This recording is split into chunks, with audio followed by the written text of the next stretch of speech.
Monsieur Moisan, pourquoi commémorer la déclaration Schuman, de Robert Schuman, de 1950, le 9 mai? Bonne question.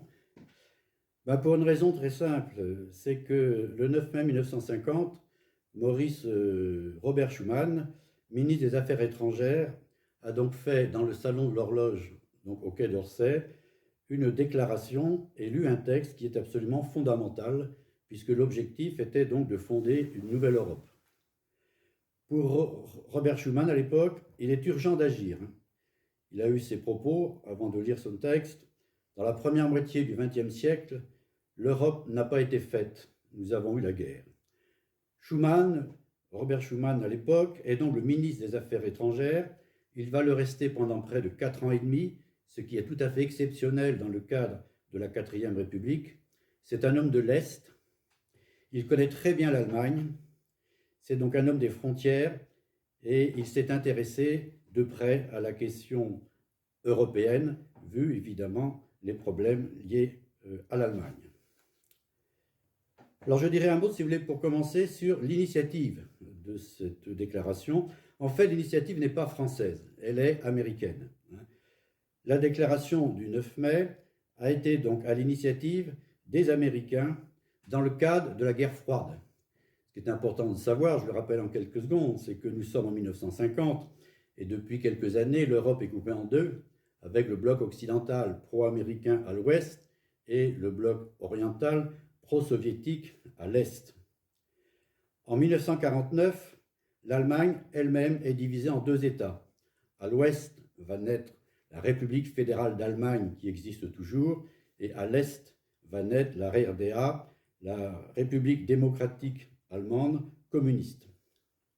En septembre 1949, le secrétaire d'État Dean Acheson du président Truman convie Schuman donc à Washington et lui propose d'élaborer un projet ayant pour objectif d'intégrer fortement la RFA à l'Europe de l'Ouest. Robert Schuman est d'accord sur le principe et il décide donc petit à petit de mettre en place donc une équipe. Une équipe va donc se mettre en place. Cette équipe sera toujours assez peu nombreuse, une dizaine de personnes au maximum, et elle devra être extrêmement discrète. Le problème, c'est qu'en fait, Robert Schuman est peu inspiré. Donc, une forte personnalité de cette équipe va s'imposer, et ce sera donc Jean Monnet, qui est membre de cette équipe. Jean Monnet, lui, c'est un homme du Sud-Ouest, il est né à Cognac. Ses parents, donc, étaient des marchands donc, de spiritueux. C'est un autodidacte, et il a beaucoup voyagé, il connaît très très bien les États-Unis. Il a même eu des contacts avec le président donc, Theodore Roosevelt, le président Franklin Roosevelt, avant 1945. Et il connaît donc plus ou moins donc, Robert Schuman. En 1946, le général de Gaulle nomme Jean Monnet haut commissaire au plan. Donc en 1950, Monnet est un haut fonctionnaire. C'est un homme brillant qui s'intéresse à la fois donc, au monde des affaires et au monde de la politique. Il a entendu parler de ce projet à mettre en place dans le cadre donc, d'une réflexion sur le sort de l'Allemagne de l'Ouest. Il réfléchit avec quelques collaborateurs et finalement il trouve une solution qu'il va résumer en quelques lignes. Je la lis. Il faut proposer à la RFA, à la République fédérale d'Allemagne, un projet d'intégration en plaçant la production de charbon et d'acier de la France et de la RFA sous une autorité commune, indépendante des États. Bon, c'est une phrase simple, mais qui est en rupture totale avec ce qui se faisait donc, auparavant. Donc ce projet dépasse nettement la simple coopération entre les États qui existaient à l'époque. Il s'agit de mettre en place une véritable intégration. Il faut intégrer avec des institutions adaptées, il faut intégrer la RFA à l'Europe de l'Ouest. Avec quelques collaborateurs, il va développer son projet. C'est un projet en fait difficile parce qu'on ne sait pas sur quel pied danser, qu'est-ce qu'il faut mettre en valeur ou en retrait. Et pour le réaliser, il y a quand même une condition, c'est qu'il doit avoir l'accord de Robert Schuman, qui est le ministre des Affaires étrangères. Lui est un haut fonctionnaire, il n'a pas le pouvoir de décision. Monet fait en sorte que le texte rédigé, qui est assez court, soit donc proposé à Robert Schuman pour qu'il le lise. Et Robert Schuman va lire ce texte pendant le week-end donc, de Pâques, dans la maison qu'il a près de Metz, en Lorraine, qui s'appelle Sichazel. Il lit le texte lentement. Pendant ce temps-là, Jean Monnet à Paris, évidemment, est très anxieux, puisqu'il se demande quelle va être la réponse de Robert Schuman. Si elle est négative, c'est terminé. Il n'y aura pas de construction européenne. Robert Schuman lit très attentivement le texte pendant ce week-end donc en Lorraine, et il donne une réponse qui est très claire, c'est oui, je suis d'accord finalement pour mener ce projet. Jean Monnet va être au courant très rapidement, et Jean Monnet a laissé, je lis les 3 lignes, a laissé une réflexion très intéressante à propos de la façon dont Robert Schuman avait répondu au texte. Il dit ceci, Jean Monnet, « À Robert Schuman revient le grand mérite d'avoir engagé sa responsabilité de ministre des Affaires étrangères en faveur d'une proposition qui avait pour objet non seulement de réconcilier la France et l'Allemagne, mais aussi d'établir progressivement une nouvelle forme de relation entre les pays européens. C'est dans le silence de Sichazel, donc de sa propriété, du village, qu'un dimanche de mai 50, il a fait le choix politique dont est sortie la construction de l'Europe. Le lendemain, revenu à Paris, il m'a appelé. J'accepte, pour moi c'est décidé, me dit-il. Il sut convaincre le gouvernement auquel il appartenait. La France, quelques jours après, sut convaincre l'Europe. Donc, importance donc de l'affirmation de Robert Schuman. Après l'acceptation de Robert Schuman, Jean Monnet reprend le texte, il faut toujours le renouveler avec ses collaborateurs, et puis la journée arrive, c'est le 9 mai. Le jour du 9 mai, de toute façon, c'est une date butoir, la lecture ne peut pas dépasser le 9 mai, pour des raisons diplomatiques. Quelques remarques sur la journée du 9 mai. Le Conseil des ministres, il y a un Conseil des ministres le matin du 9 mai qui réunit sous l'autorité de Georges Bidault les ministres du gouvernement. Et il est indispensable pour que Robert Schuman puisse lire son texte, il faut l'accord du gouvernement. Donc la discussion a lieu, le temps passe, on arrive en fin de réunion, et Robert Schuman prend la parole. Les ministres sont plus ou moins attentifs. Robert Schuman présente le texte, donc en fin de réunion, et il est accepté, mais vraiment sans grande conviction. Il faudra que 2 ou 3 ministres appuient beaucoup pour qu'il soit accepté. Mais il est quand même accepté, ce qui est de justesse, ce qui est positif, mais enfin ce qui n'est pas forcément formidable pour Robert Schuman. Par contre, à la fin de la matinée, il reçoit donc un message de Konrad Adenauer qui, lui, est enthousiasmé par ce projet de rapprochement de la RFA avec l'Europe de l'Ouest. L'après-midi, il faut évidemment mettre en place ce qui va être donc la salle de presse, la salle de presse. Donc tout se fait dans la précipitation. Robert Schuman propose la salle de l'horloge qui se trouve dans son ministère, donc au Quai d'Orsay. On va donc inviter des journalistes qui seront nombreux, ils seront près de 300, mais dans la précipitation, on oublie les appareils de photo, les caméras et les magnétophones. Ce qui fait qu'on n'a aucune image de cette déclaration du 9 mai. Robert Schuman va lire le texte debout, face à un micro. Il n'est pas orateur.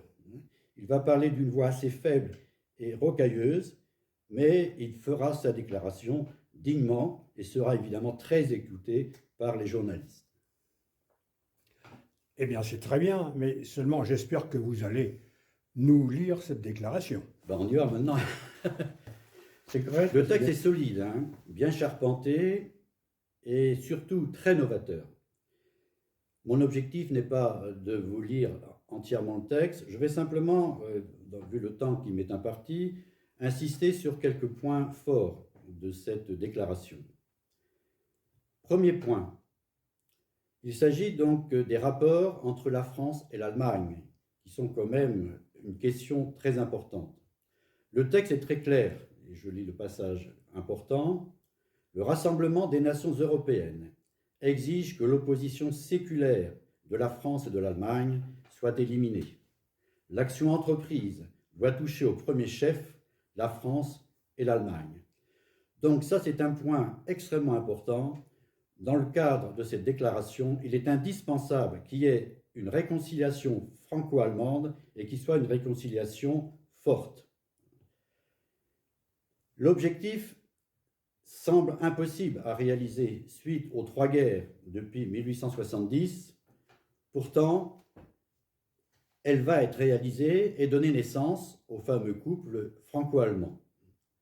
Il est certain que la présence à la tête du gouvernement allemand du démocrate chrétien Konrad Adenauer va évidemment être un atout important pour la France. Le deuxième point concerne la méthode de travail. Et là encore, je peux lire le texte précisément. Il dit ceci: « L'Europe ne se fera pas d'un coup, ni dans une construction d'ensemble. Elle se fera par des réalisations concrètes, créant d'abord une solidarité de fait. » Donc le gouvernement français impose une méthode qui est une méthode de pragmatisme. Donc l'Europe se fera, mais elle se fera donc par petits pas, hein, c'est l'Europe des petits pas.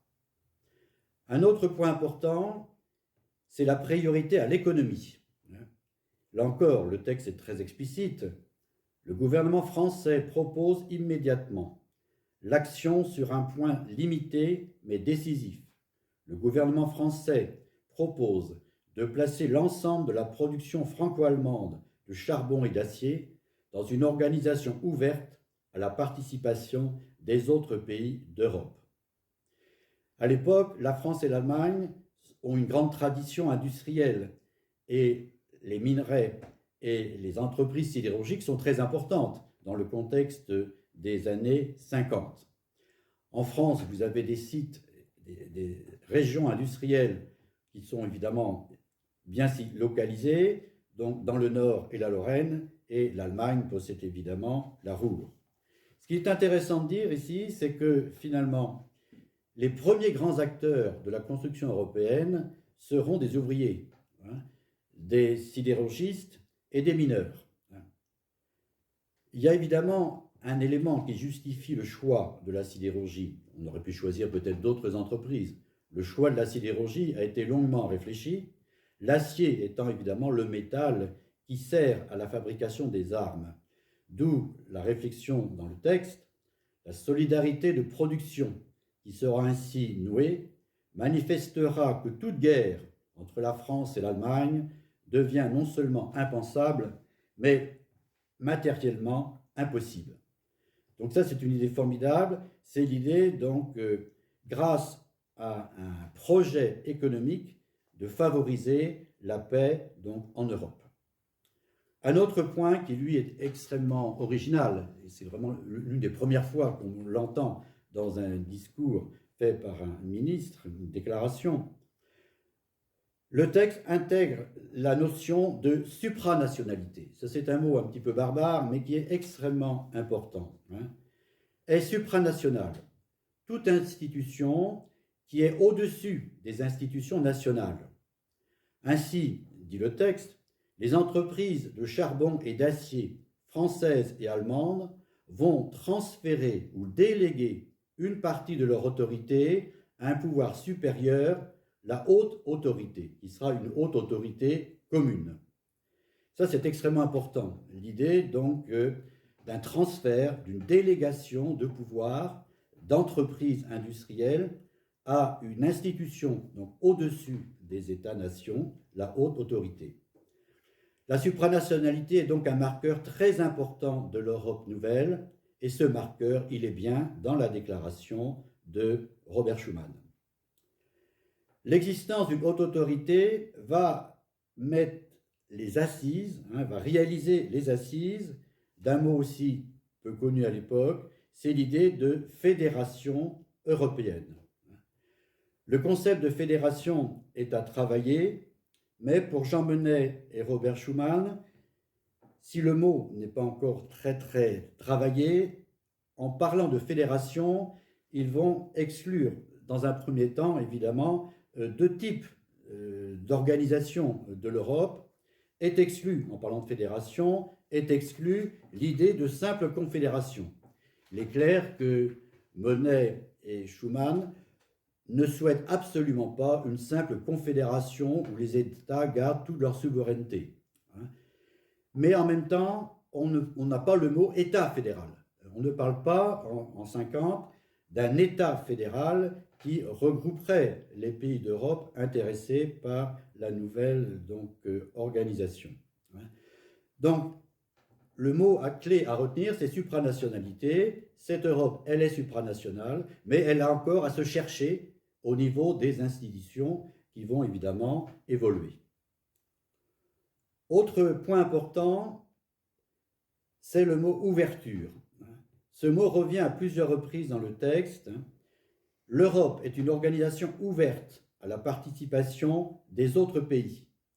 Bon, il est clair que ces autres pays sont évidemment des démocraties libérales, donc à l'époque il faut exclure l'Espagne et le Portugal, mais il faut exclure aussi les pays du bloc de l'Est qui n'ont pas vocation, dans le contexte de guerre froide, de rentrer dans cette Europe.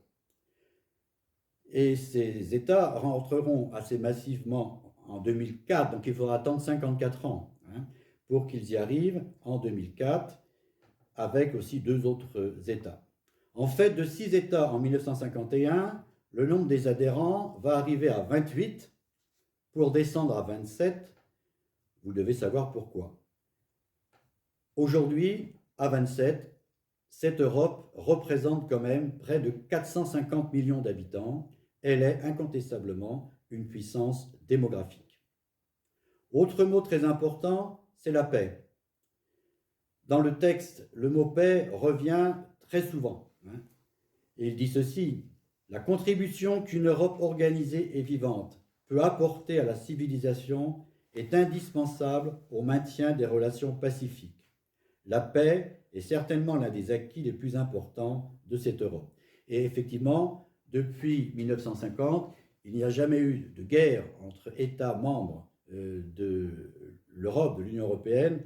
Malheureusement, on n'a pas pu empêcher les guerres importantes dans les Balkans. Maintenant, si vous voulez, quelques mots sur les retombées de cette déclaration, à court terme et à long terme. À court terme, eh bien, quelques mois après, le 18 avril 1951, toujours dans la ligne proposée par la déclaration, est signé le traité de Paris, qui met en place la première communauté européenne, qui va s'appeler la CECA, donc la Communauté européenne du charbon et de l'acier.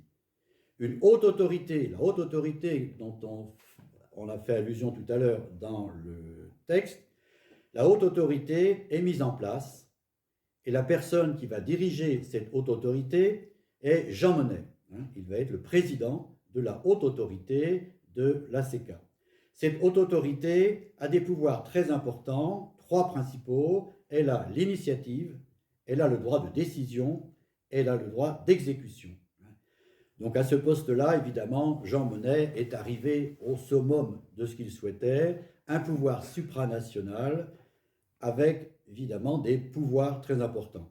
Je crois qu'il est intéressant de dire que dans l'histoire de la construction européenne, c'est cette haute autorité dirigée par Jean Monnet qui a eu le plus de pouvoir, puisque petit à petit, les États vont se faire entendre et vont faire comprendre que cette haute autorité avait des pouvoirs beaucoup trop importants par rapport donc aux États. À long terme, eh bien, cette déclaration a aussi un très solide héritage. Beaucoup des idées qui ont été évoquées sont toujours d'actualité. On peut dire, si vous voulez, pour terminer, qu'avec la déclaration de Robert Schuman le 9 mai, la France accomplit un geste décisif pour l'Europe. Et je ne peux que vous demander, si vous le pouvez, eh bien, de lire le texte de la déclaration de Robert Schuman du 9 mai 1950. Eh bien, malheureusement, la fête de l'Europe n'a pas eu lieu en présentiel, qui était organisée, c'était une grande fête qui aurait été organisée par la Maison de l'Europe du Morbihan et le Mouvement européen Morbihan. Et malheureusement, cette crise sanitaire nous a obligés à l'annuler. D'où cette vidéo. Merci, Monsieur Moisan.